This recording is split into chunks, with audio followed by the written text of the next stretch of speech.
Aujourd'hui on est lundi et on va aller établir le quota goth de cette chaîne puisqu'on va aller visiter un cimetière.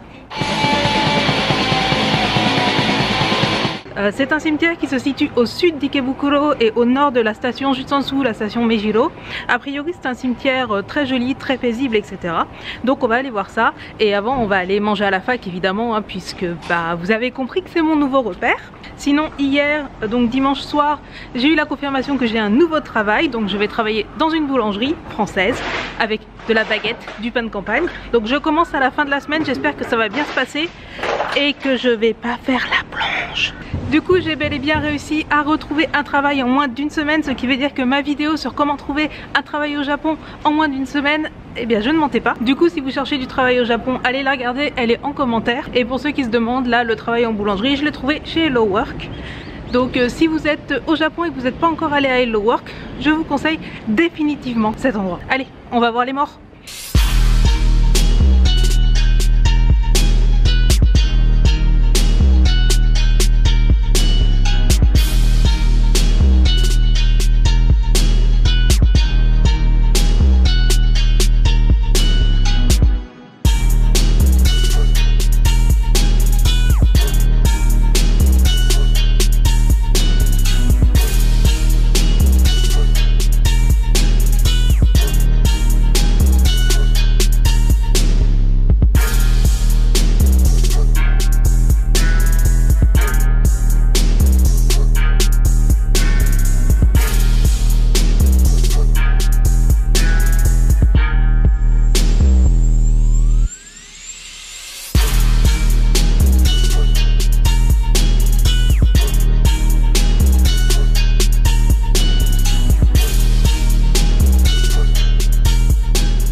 Je sais pas si vous vous en rendez compte, mais là on est à genre 5-10 minutes de marche de la gare de Ikebukuro, qui est quand même une des plus grandes gares de Tokyo.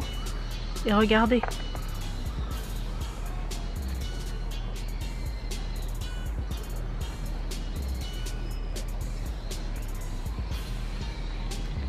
Il n'y a pas un bruit, c'est ultra calme, on se croirait en pleine campagne.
Le cimetière de Zoshigaya est donc un cimetière qui est situé au sud-est de Ikebukuro.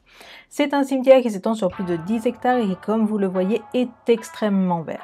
Si vous êtes déjà allé à Highgate, par exemple, vous retrouverez un petit peu cette ambiance très sereine et très apaisante.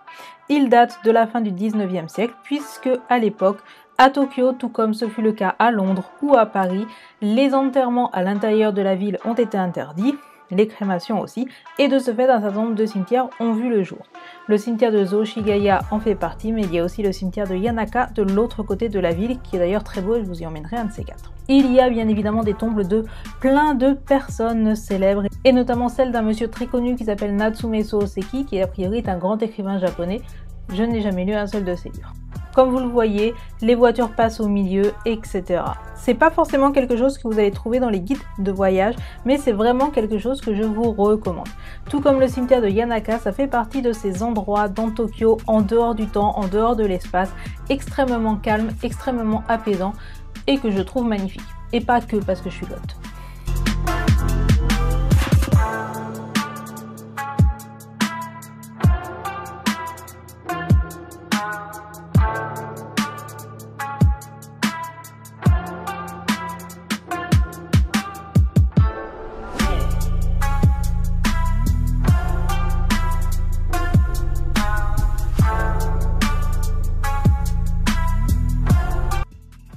Mardi, j'étais pas ultra motivée, il faisait moche, il pleuvait, j'avais pas commencé de travail, j'avais passé les entretiens, toujours pas de réponse.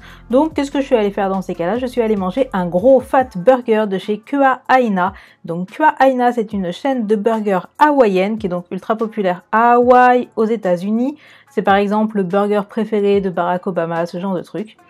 Il y a aussi maintenant un Kua Aina à Londres, donc si vous allez à Londres, vous pourrez en manger. Leur spécialité, c'est le burger à l'ananas, que donc j'ai pris. Et je peux vous dire que c'était un délice, c'était un vrai steak assez fat, assez gros. Donc certes, vous payez le burger 1200 yens, donc environ 10 €, mais vous avez bien à manger. Le pain est très très bon, j'ai pris un pain brioché, l'ananas, non pas l'ananas, l'avocat et là comme il faut, le steak est parfaitement cuit, les frites ont un bon goût. Je ne peux que vous recommander de tester ce repas, certes pas très japonais, mais a priori délicieux. Donc ici, le Kua Aina, c'est celui qui est au sous-sol du Sunshine City de Ikebukuro. Sachez que si vous y allez le samedi ou le dimanche, il y a une queue monumentale.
Jeudi soir, je suis allée rejoindre une copine pour prendre dans un premier temps un petit goûter. Dans le cas présent, un parfait. Les parfaits, ce sont ces desserts à base de boules de glace, de coulis et de cornflakes. Nous sommes allés à Milky Way, à Ikebukuro, et là, vous pouvez choisir des parfaits en fonction de votre signe astrologique.